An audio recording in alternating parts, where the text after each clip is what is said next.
Hopefully Mr. Westmoreland will be here soon, but I also have an opening statement and will try to assist him as he is busy with his other committees too, but he should be here shortly.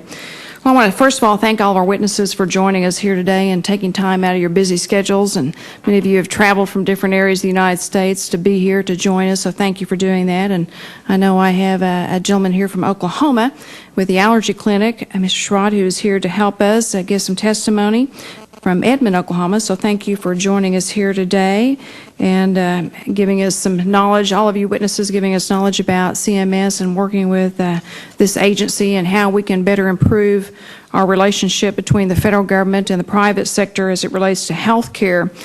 We're all here today to better understand how CMS regulations impact small businesses and health care, and there's no better way of learning about that than hearing from those who are on the ground directly affected and interacting with these regulations on a daily basis.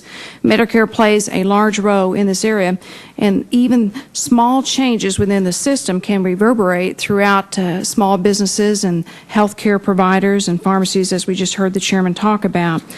I do believe, as the chairman does, that we must seriously evaluate the healthcare system as it stands today and how the slight changes that we talk about can alter the landscape for the providers as well as the beneficiaries in the future.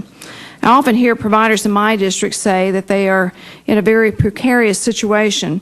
They want to provide access to health care and the best type of health care or pharmaceuticals, but yet at times it's hard to have a viable business and sustain that business under the rules and regulations that are imposed upon them and that they have to operate in within the system.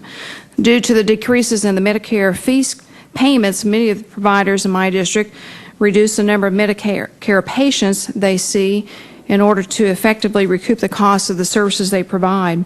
And in many instances, the providers are actually losing money on transactions because Medicare does not reimburse the full cost of the services rendered.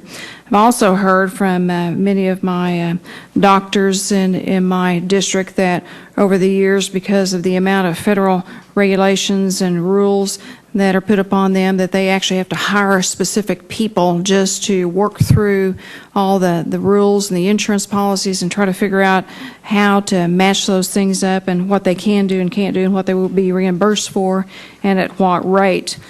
Under these circumstances, it is very difficult to see how anyone is expected to sustain a healthy business practice.